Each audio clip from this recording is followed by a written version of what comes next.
అందరికీ very very good morning. Andhra Pradesh రాష్ట్రంలో ఉన్నటువంటి రెండు నీచమైనటువంటి దారుణమైనటువంటి పత్రికలుగా ముద్రపడినటువంటి ఆ రెండు దినపత్రికల్లో ప్రతిరోజు జగన్మోహన్ రెడ్డి గారి మీద ఎలాంటి విషయాన్ని వాళ్ళు చిమ్ముతారో, ఎటువంటి విషపూరితమైనటువంటి కథనాలని ఈరోజు రాశారో ఒక్కసారి మనం చూద్దాం. చంద్రబాబు నాయుడు గారు తన రాజకీయ జీవితంలో ఏ రోజు కూడా నిజాయితీగా రాజకీయాలు చేసినటువంటి దాఖలాలు లేవు. మొత్తం ఆయన రాజకీయ జీవితం అంతా కుట్రలు, కుతంత్రాలు, మోసాలు, వెన్నుపోట్లు, నీచంగా ప్రవర్తించిన తప్ప ఏ రోజు కూడా ఫెయిర్ పాలిటిక్స్ చేసినటువంటి దాఖలాలు లేవు. దానిలో భాగంగానే ఇప్పుడు జగన్మోహన్ రెడ్డి గారిని, వైఎస్ఆర్ కాంగ్రెస్ పార్టీని అనేక సంవత్సరాలుగా చంద్రబాబు నాయుడు గారికి టార్గెట్ చేసుకొని ఏదైతే చేస్తున్నటువంటి నీచమైనటువంటి రాజకీయాల్లో భాగంగా ఇప్పుడు తన చేతిలో అధికారం ఉంది కాబట్టి తను కావాల్సినటువంటి అధికారుల్ని ద్వారా ఒక సిట్ ఏర్పాటు చేసుకొని ఒక తప్పుడు కేసు పెట్టి ఈరోజు వాళ్ళు వేసినటువంటి ఛార్జ్ షీట్లోనే తప్పులు తడక ఛార్జ్ షీట్లోనే వాళ్ళు తప్పుడు కేసు పెట్టారనేది క్లియర్గా అర్థమవుతా ఉంది. కానీ వీళ్ళ పత్రికల్లో మాత్రం మూల విరాట్ జగన్ అని, అంతిమ లబ్ధిదారు జగన్ అని, బిగ్ బాస్ జగన్ అని ఇష్టం వచ్చినట్టుగా ఏదైతే వీళ్ళంతా హెడ్డింగ్లు పెట్టి రాక్షస ఆనందం పొందుతూ అంతిమంగా జగన్మోహన్ రెడ్డి గారిని టార్గెట్గా చేసుకొని వేధించాలనేటువంటి ప్రయత్నంలో భాగంగా చంద్రబాబు నాయుడు గారు ఓ 2 దినపత్రికల్ని, 10 శాటిలైట్ ఛానల్ని, 500కు పైగా యూట్యూబ్ ఛానల్ని, ఏదైతే వందలాది మంది పెయిడ్ ఆర్టిస్టుల్ని, అదేవిధంగా 3 రాజకీయ పార్టీల కూటమిని పెట్టుకొని అబద్ధాలని నిజాలు చేయాలి, జరగనటువంటి స్కామ్ని జరిగిందని చెప్పి చూపించాలనేటువంటి ప్రయత్నంలో భాగంగానే ఏదైతే ఏపీ ప్రభుత్వం పెట్టినటువంటి తప్పుడు మద్యం కేసు అనేది క్లియర్గా వాళ్ళ ఛార్జ్ షీట్లోనే వాళ్ళు వేసిన దానికి అర్థమైపోతుంది. ఎందుకంటే ఎస్పీవై ఆగ్రో ఇండస్ట్రీస్ ఏదైతే ఉందో ఎస్పీవై రెడ్డి, దాని ద్వారా ఏదైతే వాళ్ళకి లబ్ధి చేకూర్చేట్టు చేసి మొత్తం స్కామ్కి పాల్పడ్డారని చెప్పి దాంట్లో ఒకటి పెట్టారు. నేను అడుగుతా ఉన్నా సూటిగా, అది ఈ రోజు కూడా మీ ప్రభుత్వంలో నడుస్తూ ఉంది అంటే మీరు స్కాములు చేస్తున్నారా వాళ్ళతో కలిసి? అసలు దానికి పర్మిషన్ ఇచ్చిందే మీరు 2014-19 మధ్య అధికారంలో ఉన్నప్పుడే ఎస్పీవై రెడ్డికి సంబంధించి ఎస్పీవై డిస్టిలరీకి మీరు పర్మిషన్ ఇచ్చారు. మరి చంద్రబాబు నాయుడు గారు ఇప్పుడు కూడా మీరు వాళ్ళకి సంబంధించి అదే నడుస్తూ ఉంది. ఇప్పుడు జగన్మోహన్ రెడ్డి గారి హయాంలో ఉన్నటువంటి డిస్టిలరీలే, ఆ డిస్టిలరీలు అంతకుముందు మీ హయాంలోనే ఉన్నాయి. మేము ఒక కొత్త డిస్టిలరీ కూడా తీసుకురాలా. మొత్తం ఎంటైర్గా చంద్రబాబు నాయుడు గారు 2014-19 మధ్య కొత్తగా 6 డిస్టిలరీలకు పర్మిషన్ ఇచ్చాడు. అంతకుముందు ఆయన అధికారంలో ఉన్నప్పుడు 8 డిస్టిలరీలకు ఇచ్చాడు. మొత్తంగా 14 డిస్టిలరీలు చంద్రబాబు నాయుడు గారి హయాంలోనే వచ్చినాయి. అవుట్ ఆఫ్ 20, 20లో 14 చంద్రబాబు నాయుడు గారి హయాంలో ఉన్నాయి. మేము ఏ కొత్త డిస్టిలరీకి పర్మిషన్ ఇవ్వాలా? మరి ఎక్కడ స్కామ్ జరిగింది? 2 మొన్నటిదాకా మీరు రాసినటువంటి వార్తల్లోనే దొరికిపోతాయి. ఈరోజు ఛార్జ్ షీట్లు అంతా జగన్ గారికి వెళ్ళిపోయినాయి, జగన్మోహన్ రెడ్డి గారి దగ్గర డబ్బులు ఉన్నాయని చెప్పి మొత్తం మీరు రాశారు కదా. కానీ రోజు మీరు పత్రికల్లో ప్రతిరోజు మీరు రాసినటువంటి వార్తల్లోనే మీ డొల్లతనం బయటపడిపోయింది. ఎందుకంటే రోజు మీరేం చెప్పారు? రాజకేశి రెడ్డిని పట్టుకోగానే అంతా రాజకేశి రెడ్డి అని రాశారు. గోవిందప్ప బాలాజీ గారిని పట్టుకొని అంతా గోవిందప్ప బాలాజీ, ఈయన కీ రోల్ అని రాశారు. అంతా ఓఏజీ కృష్ణమోహన్ రెడ్డి గారు అని రాశారు. అంతా చెవిరెడ్డి భాస్కర్ రెడ్డి అన్నారు. అంతా ఏదైతే ధనంజయ రెడ్డి గారు అని రాశారు. ఇప్పుడు అంతా మిథున్ రెడ్డి గారు అని రాశారు. రేపొద్దున అంతా జగన్మోహన్ రెడ్డి గారు అని రాయిపోతున్నారు. దీనిలో భాగంగా రోజు మీరేం చెప్పారు? అసలు ఇక్కడ అంతా 3000 కోట్ల స్కామ్ జరిగిపోయింది. ఈ స్కామ్తో రాజకేశి రెడ్డి అక్కడ వ్యాపారాలు చేశాడు. ఎక్కడ లెక్కర్ సొమ్ముతో దుబాయ్లో టెక్కర్, ఏది రాజకేశి రెడ్డి దుబాయ్లో వ్యాపారాలు చేశాడు 100 కోట్లతో. 1 trading, 2 truck, 3 transport, real estate వ్యాపారాలు చేశాడు.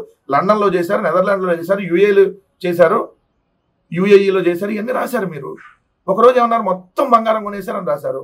ఇంకో రోజు ఏం రాశారు? మొత్తం బెంగళూరు రియల్ ఎస్టేట్లో పెట్టారు, కొన్ని 100 ఎకరాలు కొన్నారని రాశారు. ఇంకో రోజు హైదరాబాద్లో 90 ఎకరాలు కొన్నారని రాశారు. ఇంకో రోజు మీరు మొత్తం బంగారం టన్నుల కొద్ది బంగారం కొన్నారని రాశారు. టాంజానియాలో ఇనుప కర్మాగారం పెట్టారని రాశారు. ఈవీ బ్యాటరీల పరిశ్రమ పెట్టారు రాజకేశి రెడ్డి అని రాశారు. ఇప్పుడేమో అన్ని డబ్బులు జగన్ గారి దగ్గర ఉన్నాయని రాస్తున్నారు. ఒకరోజు ఏం రాశారు మీరు? అంతా విదేశాలకు తరలించేశారు, షెల్ కంపెనీలో పెట్టారన్నారు. 10 మంది ఇంకా దొరకలేదు, వాళ్ళ దగ్గర మొత్తం డబ్బులు ఉన్నాయి, వాళ్ళు ఏదో దేశంలో ఉన్నారు, వాళ్ళ దగ్గర మొత్తం డబ్బులన్నీ దాచిపెట్టినారు, వాళ్ళు పట్టుకొస్తే డబ్బులు వస్తాయి అని చెప్పారు. పట్టుకురండి వెళ్ళి. ఇంకో రోజు మొత్తం సినిమాలు తీశారని రాశారు. షెల్ కంపెనీలో పెట్టారని రాశారు. నేలమాలిగల్లో దాచారని రాశారు. తాడేపల్లిలో నేలమాలిగలు అన్నారు, బెంగళూరులో బంకర్లు అన్నారు, మీ బొంద అన్నారు. ఒకరోజు ఫైనల్గా తాడేపల్లి నుంచి కరకట్ట కొంప కింద సొరంగంలో పెట్టారని కూడా రేపు పొద్దున్న రాస్తారేమో ఈ సిట్టు వాళ్ళు కానీ లేదా పేపర్లు కానీ. క్లారిటీ ఉండాలి కదా. తప్పుడు కేసు అనేది మీ ఛార్జ్ షీట్లోనే అర్థమైపోతుంది కదా. ఈరోజు మీరు పెట్టింది తప్పుడు కేసు అని చెప్పి ఒకరోజు ఏం చేశారు? అంతా మొత్తం మాయం చేసేసారండి. అసలు నేరం ఎక్కడ జరిగితే బ్యాకప్ అంతా బ్యాంకాక్లో ఉంది, ఏం తెలియట్లేదు, నార్కో అనాలిసిస్ టెస్టులు చేయాలన్నారు. ఈ రోజే మొత్తం అంతిమ లబ్ధిదారు జగన్ మొత్తం తేలిపోయింది. మొన్నే నార్కో అనాలిసిస్ టెస్ట్ అన్నారు కదా, ఇప్పుడే అంతిమంగా తేలిపోయింది అని రాశారు. రోజుకు ఒక తప్పుడు వార్త, ఒక తప్పుడు సిట్టునేసి, తప్పుడు ప్రభుత్వం, మీరు తప్పుడు కేసులు, తప్పుడు సిట్టునేసి ఇష్టం వచ్చినట్టుగా తప్పులుగా వాళ్ళు ఇచ్చారు, వీళ్ళు ఇచ్చారు, ఎవరో ఇద్దరు ఒక అధికారులు ఇచ్చినటువంటి వాళ్ళని బెదిరించి స్టేట్మెంట్ ఇప్పించేసుకొని అంతా చేశారంటే, ఇప్పుడు ఆంధ్రజ్యోతి రాధాకృష్ణ, ఈనాడు కిరణ్, మీ ఇద్దరు, మీ కింద ఉండేటటువంటి ఎంప్లాయీలు ఒక ఇద్దరు, లేదంటే మీ దగ్గర పనిచేసినటువంటి ఎంప్లాయీలు ఓ ఇద్దరు మీ మీద ఒక కేసు పెట్టారనుకోండి, వాళ్ళు రేపు అది ప్రూవ్ కాకుండా మీరు చేసినట్టుగా దాన్ని భావించేయాలా? లేదంటే వాళ్ళు ఏదో స్టేట్మెంట్ ఇచ్చారని చెప్పి ఒక కేసు నమోదు చేసేస్తే అయిపోయిద్దా? ఇట్లానే ఇప్పుడు ఇద్దరు చేత వాంగ్మూలాలు ఇప్పించుకొని ఏదైతే బలవంతంగా వాళ్ళు బెదిరించేసి ఇక్కడ ఏదో జరిగిపోయింది, అంతా జగన్మోహన్ రెడ్డి గారి పేరు చెప్పేశారు, అంతా జగన్మోహన్ రెడ్డి గారు చేసేశారు. మీ బతుకులు రోజు ఇలాంటి తప్పుడు దాంట్లో, తప్పుడు సిట్టుతో, తప్పుడు ఏదైతే వాళ్ళు ఇచ్చినటువంటి ఛార్జ్ షీట్లోనే ఇది ఫాల్స్ కేసు, ఇక్కడ ఏం లేదు అని చెప్పి వాళ్ళే బట్టబయలు చేసుకున్నారు. ఎందుకంటే వాళ్ళు చెప్పారు సాక్ష్యం, వీళ్ళు చెప్పారు, ప్రూవ్ కదా మనకు కావాల్సింది, ఎవిడెన్స్ కదా మనకు కావాల్సింది. ఏమి లేకుండా వాడు చెప్పాడు, వీడు చెప్పాడు, వాళ్ళు చెప్పయింది, రాశారు, అది ఆడకి వెళ్ళిపోయింది, ఇది ఏడకి వెళ్ళిపోయింది, ఇదే కట్టుకథలు అల్లేసి రాసేస్తే అయిపోయిందని అనుకుంటే అట్లా. మీరు పెట్టినటువంటి తప్పుడు కేసు మీద ఖచ్చితంగా న్యాయపరంగా పోరాడతాం. సో వైఎస్ఆర్ కాంగ్రెస్ పార్టీని మీరు ఏం చేయలేరన్నటువంటి విషయాన్ని గుర్తుపెట్టుకోమని చెప్తా ఉన్నాం. ఇదో రకం కుబేర చిత్రం. నెల్లూరులో గిరిజనుల పేరుతో 20 కోట్ల స్వాహా లబోదిబ్బంటున్నటువంటి బాధితులు ఏదైతే ఇటీవల విడుదలైనటువంటి కుబేర చిత్రాన్ని తలపించే ఘటన నెల్లూరులో వెలుగు చూసుకుంది. సినిమాలో నల్లధనాన్ని వైట్గా మార్చేందుకు అక్రమార్కులు కొందరు భిక్షగాళ్ల పేరుతో కంపెనీలు పెడతారు, బ్యాంక్ ఖాతాలు తెరుస్తారు. నెల్లూరులో నిరుపేద గిరిజనులు సాఫ్ట్వేర్ ఇంజనీర్లుగా చూపించి కేటుగాళ్లు నకిలీ ధృవపత్రాలను బ్యాంకులకు సమర్పించి 20 కోట్ల రుణాలు తీసుకున్నారు. సో ఇప్పుడు కేసు నమోదు చేశారు. ఇది 8 నెలల క్రితం ఇది జరిగింది. కానీ ఇది చేసింది తెలుగుదేశం వాళ్ళు. కానీ ఆ ఈనాడు పత్రికలో తెలుగుదేశం నాయకుల పేర్లు ఎక్కడా రాయలా. ఎంత దారుణం చూడండి. అది స్కామ్ జరిగింది, ఇది 20 కోట్ల రూపాయల గిరిజనుల పేరుతో. వాస్తవంగా ఇది చేసింది తెలుగుదేశం పార్టీ నాయకుడు, ఇంకోటి తెలుగుదేశం పార్టీకి సంబంధించినటువంటి ఇంకో జర్నలిస్టు. ఇది అసలు చూస్తే మీరు గిరిజనులు మోసగించి 10.60 కోట్లను బొక్కేసిన కేటుగాళ్లు మొత్తం 20 కోట్ల వరకు ఉండొచ్చినటువంటి అంచనా. మోసానికి పాల్పడినటువంటి అల్లా బక్ష్ అనేటువంటి తెలుగుదేశం నేత ప్లస్ వాసుదేవ్ నాయుడు అనేటువంటి ఇంకొక ఎవరైతే జర్నలిస్టు తెలుగుదేశం పార్టీకి సంబంధించి చంద్రబాబు నాయుడుతో ఉన్నటువంటి ఫోటోల్ని సాక్షి ప్రచురించింది. కానీ ఈనాడు చూస్తే తెలుగుదేశం వాళ్ళని ఎక్కడ రాయకుండా అదేదో స్కామ్ జరిగిపోయింది, వాళ్ళు ఎవరో గిరిజనుల పేరుతో డబ్బులు తీసేసుకున్నారని చెప్పి ఒక చిన్న దానిలాగా రాశారు. కుబేర తరహాలో టీడీపీ నేతలు భారీ స్కామ్ అని రాయాలి కదా, అధికార పార్టీ నేతల స్కామ్ అని చెప్పి 8 నెలల క్రితం ఫిర్యాదు అందినా ఇప్పటికీ పోలీసులు పట్టించుకోలేదు. ఇప్పుడు బాధితులు ఎవరైతే బయటికి మీడియా ముందుకు వచ్చారో ఇప్పుడు కేసు అయింది. అంతకుముందు 8 నెలలుగా చేస్తే కేసు కాల. ఇది కదా అసలు రాయాల్సింది. అంటే ఎలా ఆ 2 దినపత్రికలు ఎలా ఉంటుంది అనడానికి ఇది నిదర్శనం. అసలు వదిలేస్తారు. తెలుగుదేశం నాయకులు భారీ స్కామ్కు పాల్పడితే ఎక్కడ రాయడు, కానీ వైఎస్ఆర్సీపీ నాయకులకి ఏం సంబంధం లేకపోయినా మొత్తం ఇది రాసేస్తారు. అదే ఇట్లాంటి ఎవరన్నా వైసీపీ ఎవరన్నా అక్కడ చిన్న లోకల్ నాయకుడు చేశాడు అనుకోండి, జగన్కి వెళ్ళిపోయింది, జగనే చెప్పాడు, జగన్ మనిషి, జగన్ దందా, మొత్తం వైసీపీ ముఠా. ఇది ఏ ముఠా ఈనాడు కిరణ్? టీడీపీ ముఠా, మీ ఎల్లో ముఠా, మీ ఎల్లో మనుషులు కాకుండా రాబందుల్లాగా ఉన్నటువంటి మీ ముఠా. ఇది మనుషులు బతికుండగానే పీకు తినేటటువంటి రాబందుల ముఠా. ఇది రాయాలి కదా. ఇది అసలు వార్త.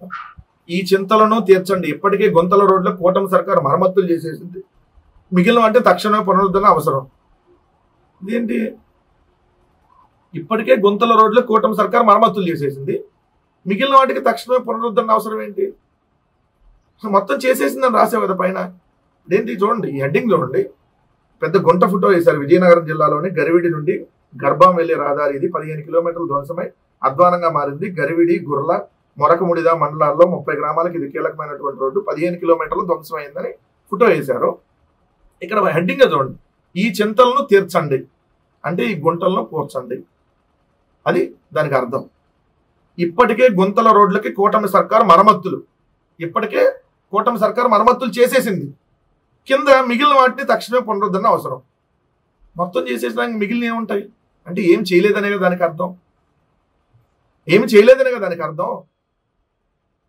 మొత్తం వైఎస్ఆర్ కాంగ్రెస్ పార్టీ హయాంలో ఏదన్నా ఒక చిన్న గుంట కనపడితే వీళ్ళు అసలు మొత్తం ఆంధ్రప్రదేశ్ అంతా ఇదే ఉందని చూపించేవాళ్ళు కదా. మరి ఇంత పెద్ద గుంట ఇప్పుడు మీరు రాయాలి కదా దీనికి సంబంధించి. దేశంలో మరే రాష్ట్రంలో లేనంతగా వైకాపా ప్రభుత్వంలో ఆంధ్రప్రదేశ్లో రహదారులు అత్యంత ఘోరంగా ఉండేయంట. ఇప్పుడు మీరు ఒక్క ఫోటో కాదు వేసింది, ఇది చూడండి.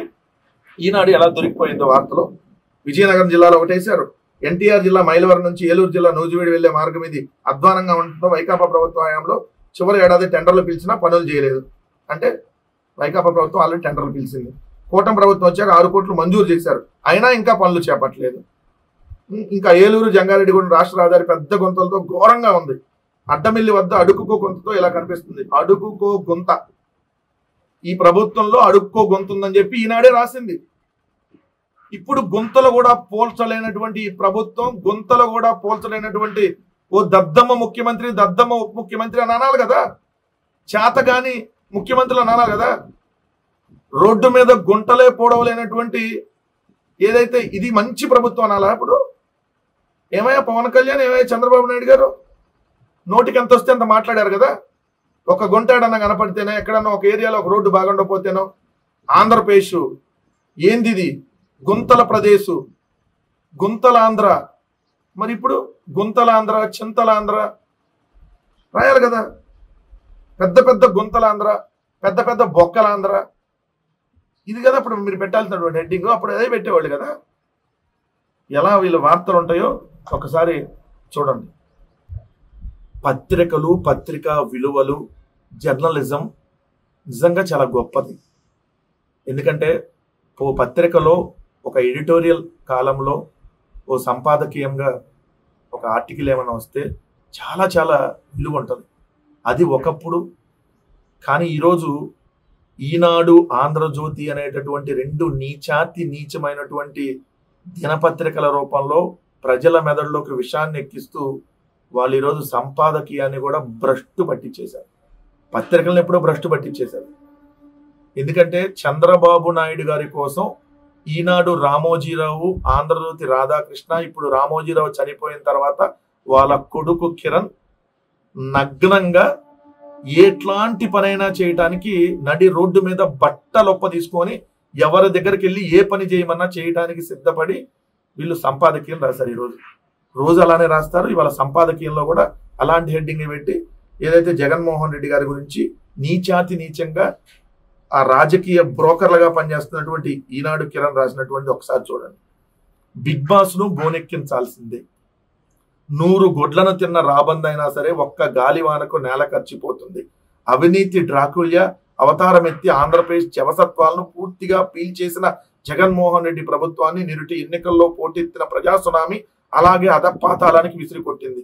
అధికార మదంతో అంతవరకు ఎగిరెగిరి పడిన జగన్ పార్టీ ప్రబుద్ధుల పాతకాలను తలుచుకుంటూ ఎన్ని కన్నీళ్లు ఉసిరిది వెంటాడుతున్నది నీడల్లే కర్మ అన్న పాటను సామాన్యులు అప్పట్లో సోషల్ మీడియాలో విరివిగా షేర్ చేశారు. ఎన్ని కన్నీళ్ల ఉసిరిది వెంటాడుతున్నది నీడల్లే కర్మ. రామోజీరావు గారు చనిపోయినప్పుడు కూడా ఇదే పాట పాడారు. ఏమని? ఎన్ని కన్నీళ్ల ఉసిరిది వెంటాడుతున్నది నీడల్లే కర్మ. అన్ని కన్నీళ్లు ని పెట్టించారు మీరు, మీ తండ్రి రామోజీరావు అని చెప్పి ప్రజలు కూడా రామోజీరావు గారు చనిపోయినప్పుడు అలానే అనుకున్నారు. మార్గదర్శి చిట్ ఫండ్ పేరుతో లక్షలాది కుటుంబాలని రోడ్డున పడేసి వాళ్ళని వేధించి ఆ లక్షలాది మంది కన్నీటికి కారణమైనటువంటి నువ్వు, నీ తండ్రి, వాళ్ళకి సరిపోయేది ఈ పాట. ఎన్ని కన్నీళ్ల ఉసురిది వెంటాడుతున్నది నీడల్లే కర్మ. రేపొద్దున నీకు కూడా వెంటాడుతుంది ఖచ్చితంగా. ఈనాడు కిరణ్, నువ్వు చాలా చాలా దుర్మార్గంగా నువ్వు ఈరోజు సంపాదకీయం రాసింది. ఎంతో మంది ఆడబిడ్డల తాలిబొట్లు తెంపేసి 3,300 కోట్ల దాకా ముడుపులు మేసి అందులో 90% సొమ్మును బిగ్ బాస్ కు చేర్చిన బందిపోట్ల ముఠా వెనక మాస్టర్ మైండ్ మిథున్ రెడ్డి అని సిట్టు గుర్తించింది. బందిపోట్ల ముఠా ఎవరు? అసలు మీ నాన్న చరిత్ర, మీ చరిత్ర అంతా రోత చరిత్ర ఈ రాష్ట్రంలో ఎవరిదన్నా ఉందా? మీ నాన్న ఏదైతే చెరుకూరి రామయ్య, అతని పేరు రామోజీరావు కూడా కాదు, ఆ రామయ్య ఎవడైతే చెరుకూరి రామయ్య అన్నాడో మీ బతుకులు ఎక్కడి నుంచి బిగినాయి? మీ బతుకులు ఎంతమందిని మోసం చేసి మీరు ఈ స్థాయికి వచ్చారో. 1962లో హైదరాబాదులో 85 రూపాయల అద్దె ఇంటిలో నుంచి వచ్చినటువంటి మీ బతుకులు ఈరోజు 1000 ఎకరాల ఫిలిం సిటీ, లక్షల కోట్ల సంపాదన, 24 వ్యాపారాలు, ఎవరి దగ్గర బ్రోకరిజం చేసి ఎవరిని మోసం చేసి ఈ స్థాయికి వచ్చారు ఈనాడు కిరణ్. ఈ స్థాయికి ఎలా వచ్చారు? మీ ఆస్తులు మొత్తం మీద సిబిఐ విచారణకి సిద్ధమా? నువ్వు మగాడివైతే నువ్వు రాసేటటువంటి బ్రోకర్ వార్తలో చంద్రబాబు నాయుడు గారి కోసం నువ్వు చేసేటటువంటి నగ్నమైనటువంటి పనులు, నువ్వు జర్నలిజం, నువ్వు పత్రిక నడపట్ల బ్రోకర్ పని చేస్తా ఉన్నావు. ఎంతమందిని ఉసురు. ఈరోజు మద్యం గురించి నువ్వు రాసావు కదా, ఇదే మద్యం గురించి మీ ఈనాడు దినపత్రికల్లో ఉదయం పత్రికను మూసేయటం కోసం మద్య నిషేధం అని చెప్పి చేయాలని చెప్పి నువ్వు రాసి మాగుంట గారి కుటుంబం కింద ఉండేది ఉదయం పత్రిక అప్పుడు. మళ్ళీ దాని తర్వాత ఆ పత్రిక మూతపడంగానే అలా రాసి మద్యం వ్యాపారాలు ఉండకూడదని చెప్పి రాసి తర్వాత మళ్ళీ ఆ పత్రిక మూతపడంగానే మద్యం లేకపోవడం వల్ల నాటు సారాకు అలవాటు పడుతున్నారు, మద్యం ఉండాలని చెప్పి రాసినటువంటి బ్రోకర్ మీ నాన్న. నీచుడు మీ నాన్న. నువ్వు అంతకంటే నీచుడివి. నీ తండ్రికి నీకు సంబంధం లేదని కోర్టులో చెప్పినటువంటి నీచమైనటువంటి బతుకు నువ్వు కూడా అసలు మనిషి బతికేనా? నీ తండ్రి నిన్ను ఈ స్థాయికి చేసినటువంటి తండ్రికి నాకు సంబంధం లేదని చెప్పావు.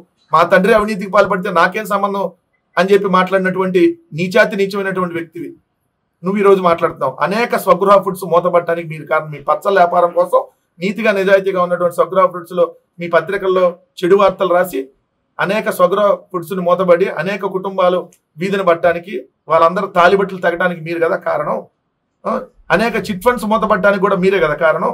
ఈరోజు మార్గదర్శి ఫైనాన్స్ కానీ మార్గదర్శి చిట్ ఫండ్స్ పేరుతో మీరు చేసినటువంటి అక్రమాలు, ఫిలిం సిటీలో ఈరోజు మీరు పేదల భూముల్ని ఆక్రమించి మీరు కట్టినటువంటి ఫిలిం సిటీ, ఈ బ్రోకర్ ఇవన్నీ లత్కూరు పనులు కాదు, ఇవన్నీ మంచి పనులు.